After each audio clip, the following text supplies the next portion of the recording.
بسم الله الرحمن الرحیم.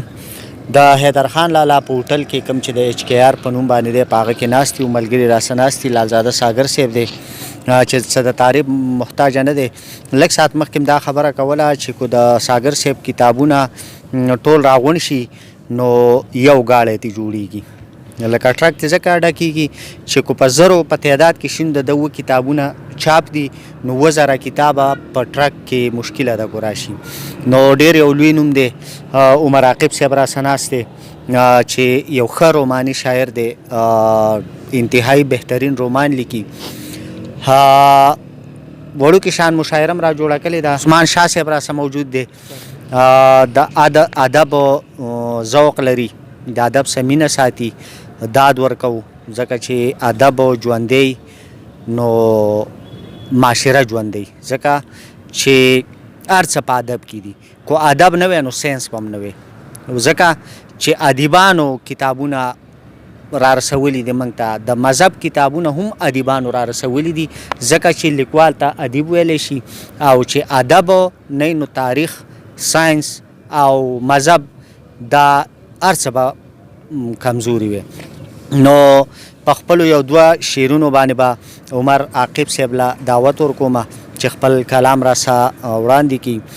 شعرونه دي چې دا چې بندوبست وصال نه کېږي دا چې بندوبست وصال نه کېږي څنګه د جانان به وبال نه کېږي شپه شي د وصال دا چې بندوبست وصال نه کېږي څنګه د جانان به وبال نه کېږي شپه شي زوروره او ورځ راونغاړي هیڅکله هم داسې کمال نه کېږي هر څه ساته ته د تخلیې په زور هر څه ساته ته د تخلیې په زور نښې په لوېدلې دیوال نه کېږي دا ځلې سپرلی سپېره سپېره ګوره دا ځلې سپرلی سپېره سپېره ګوره واورې په ماموندو سږکال نه کېږي. په ډېر درناوي باندې عمر عاقب صاحب له دعوت ورکوم چې خپل یو خوندور کلام را شریک کی د رومان یو ځانګړی نوم عمر عاقب صاحب. ډیره زیاته مننه حسن ګل صاحب.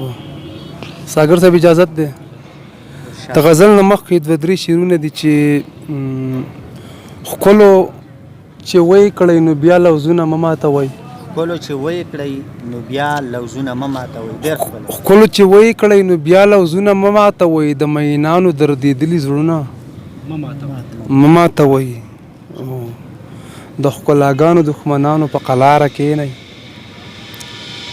د ښکلاګانو دښمنانو په قلاره کښېنئ برباد شئ دا تنکي ګلونه مه ماتوئ دا تنکي ګلونه مننه د ښکلاګانو دښمنانو په قلاره کښېنئ برباد شئ دا تنکي ګلونه مه ماتوئ. او ساګر صاحب شعر دی چې نو راغلو د زړو واوره یو ځان پویه کوي نو راغلو د زړو واوره یو ځان پویه کوي لږ شان خاموش شئ د میپل خوندونه مه ماتوئ. ډېر ښکلی یار بهترین بیرته به راته مننه نو راغلو د زړو واوره یو ځان پویه کوي لږ شان خاموش شئ د محفل خوندونه مه ماتوئ. او یا سادهګانو چرته کښېنه یو لږ فکر وکئ یا سادهګانو چرته کښېنه یو لږ فکر وکئ پردو جنګونو کې مو خپل سرونه مه ماتوئ. ډېره مننه. یا سادهګانو چرته کښېنه یو لږ فکر وکئ پردو جنګونو کې مو خپل سرونه مه ماتوئ. او وا پریزادو پیغامونه د شپې مه رالیږئ وا پریزادو پیغامونه د شپې مه رالیږئ وا لیونو زموږ خواږه خوبونه مه ماتوئ.